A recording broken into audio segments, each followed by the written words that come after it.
ਸਾਡੀਆਂ ਨਸਲਾਂ ਜਿਹੜੀਆਂ ਨੇ ਵੀ ਸੈੱਟ ਹੋ ਜਾਣਗੀਆਂ, ਸਿੱਧੀਆਂ ਹੋ ਜਾਣ। ਅਦਬ ਨਹੀਂ ਹਾਸਲ ਹੁੰਦਾ ਉਸਤਾਦ ਦਾ, ਮੈਟ੍ਰਿਕ ਕਰ ਜਾਏ, ਕੋਈ BA B.Ed ਕਰ ਜਾਏ, ਕੋਈ ਜਨਾਬ ਡਿਗਰੀਆਂ ਹਾਸਲ ਕਰ ਲਵੇ, ਆਪਣੀਆਂ ਗਲੀਆਂ सजाओ। चैनल ਨੂੰ सब्सक्राइब करो, वीडियो लाइक शेयर ਤੇ कमेंट करना ना भूलिया जी। अस्सलाम वालेकुम लेडीज़ एंड जेंटलमैन, कैसे हैं आप सब? उम्मीद करता हूँ सब खैरियत से होंगे। आज मेरा व्लॉग इस्लामी है, यानी कि इस्लामी टच दे नाल, क्योंकि बड़ा ही मुबारक महीना चल रहा है तो इस महीने की बरकत दे नाल मैं क्या चलो व्लॉग भी साडा इस्लामी होना चाहिए। इस महीने की 12 तारीख नो, यानी कि 12 रबीउल अव्वल शरीफ नो, प्यारे आका नबी आखिरुज़्ज़मा खातमुन नबीयीन सल्लल्लाहु ताला अलैहि वसल्लम इस सारी दुनिया ते तशरीफ लाए। अज दी नौजवान नस्ल चूँकि रस्ते तो भी भटक चुकी है तो कुछ भटकी दी जा रही है।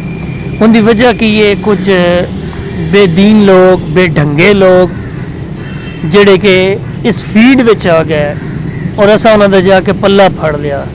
एक सन शुरू दे विच ही स्टार्टिंग दे विच ही जनाब घरों यानी कि सन जिहड़ा ना मौका मिलता है। की मौका मिलता है? साडी फैमिली दे विचों हर बंदे का यही काम होंदा है, यही गल होंदी है कि यार ये पढ़े, दुनियावी तलीम पढ़े, कोई मैट्रिक कर जाए, कोई BA B.Ed कर जाए, कोई जनाब डिग्रियां हासिल कर लवे तो कोई कमाने वाला बन जाए।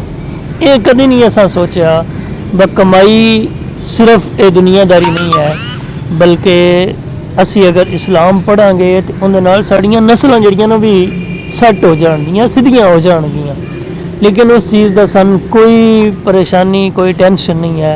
असी सिर्फ दुनियादारी वेख के कभी दे बस दुनिया बन जाए, लेकिन वो दुनिया भी पढ़ा के तो ना दुनिया रहिंदी है तो ना दीन रहिंदा। क्योंकि जिहड़ियां स्कूले किताबां पढ़ाईयां जांदियां ना, उहनां नाल इश्क मुस्तफा नहीं हासिल हुंदा, अदब नहीं हासिल हुंदा उस्ताद दा, दीन इश्क मुस्तफा की हासिल होना। बहरहाल जनाब इत्थे गल नूं खत्म करिए तो जनाब लाइटिंग भी साड़ी हो गई कंप्लीट, असां चला भी दी है माशाल्लाह, झंडा भी लाया है, झंडा भी तुसां वेख्या होना है, लाइटिंग भी तुसां वेखी है चलती पई। तो कमेंट दे विच जरूर दस्सिया जे साडी लाइटिंग तुहानूं कैसी लगी। तो बाकी जनाब अपने अपने घरां दे विच कोशिश करो, ज़्यादा नहीं तो कम अज़ कम एक लड़ी 2 लड़ियाँ जरूर लाओ, अपने घर अपनियां गलियां सजाओ, झंडे लाओ, झंडे भी जरूर लाओ। एक जोड़ा झंडा है वह जरूर होना चाहिए। मैं शहर पहुंचा जनाब, मैं शहर की लाइटिंग चेक करो, दुकानदारों ने माशाल्लाह बड़ी खूबसूरत अपनी छतों पर लाइटिंग की है रबीउल अव्वल शरीफ के हवाले के नाल। तो कमेंट में जरूर दस्या जे तुहानूं साडी वीडियो कैसी लगी। चैनल नूं सब्सक्राइब करो, वीडियो लाइक शेयर ते कमेंट करना ना भूलिया जे। इजाज़त दो, इंशाअल्लाह नवी वीडियो के नाल फिर तुहाडे नाल हाज़र होवांगे। अल्लाह हाफिज़, अल्लाह निगहबान।